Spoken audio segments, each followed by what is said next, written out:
The word doppelganger has come to have many uses over the years. In modern usage, it's typically used as a neutral term for someone who holds a strong resemblance to another person. It's also been used when talking about the idea of an evil twin. But, historically, doppelganger referred to a very strange and very particular paranormal phenomenon in which a person encountered a ghostly double of themselves. This was often considered to be a harbinger of misfortune, with many believing that a run-in with one's doppelganger signified an approaching demise.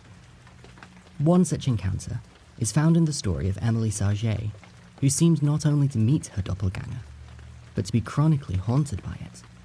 In 1845, 32-year-old Emilie was hired as a teacher at Pensionat van Nieuw-Welke, a boarding school in present-day Latvia.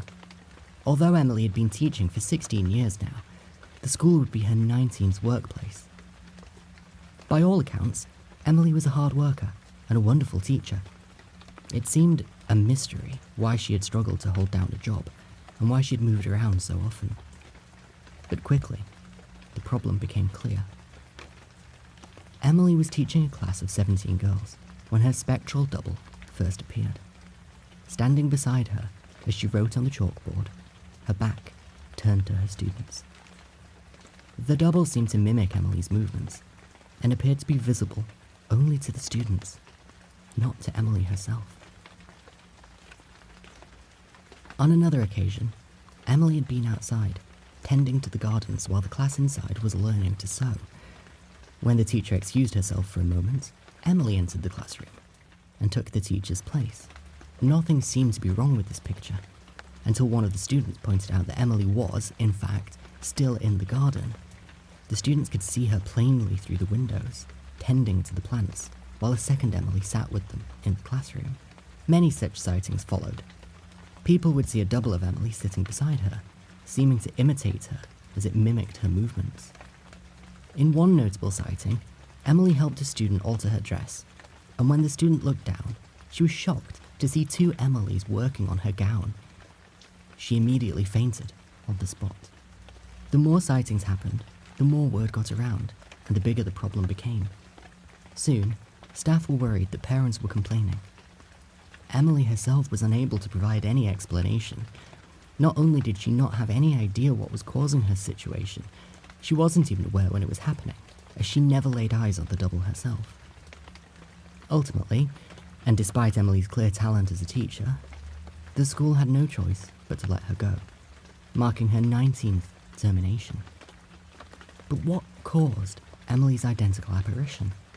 In many of the sightings, the double simply appeared beside Emilie and copied her movements, as if she was simply projecting a second version of herself. Other times, though, the double appeared to move independently, even appearing in different locations. Speaking out about the garden incident, when the double had appeared before the class while Emilie tended to the gardens, Emilie said that she had considered returning to the classroom that day, but chose instead to remain in the garden, which had been interpreted as evidence that Emilie's double was somehow acting out her thoughts, or somehow reflecting an alternate universe where she'd made different choices. Notably, it was said that when Emilie's double would appear, the real Emilie would become tired and lethargic, only to spring back to her usual energetic self when the double disappeared, implying that the double was indeed part of her, rather than just an image. Emilie's story is an outlier because of its chronic nature. Other stories of ghostly doppelgangers tend to be single encounters, whereas Emilie's double seemed to haunt her constantly for more than a decade. Perhaps this comes down to the fact that Emilie managed to never lay eyes on her doppelganger. Indeed, this fact may have saved her life, given the legend that encountering one's double is a sign of impending doom. The original source for the story of Émilie Sagée is an 1860 book, Footfalls on the Boundary of Another World, by Robert Dale Owen, in which the story is told secondhand, through a student who claimed to have known Emilie during her time at Pensionat van Nieuw-Welke, so the story is almost impossible to verify as anything more than hearsay. The story, however, is certainly creepy, and almost 200 years later, it's certainly got staying power, as we're still pondering the mystery of Émilie Sagée and her ghostly doppelganger. You just heard an excerpt from the Zoinks podcast.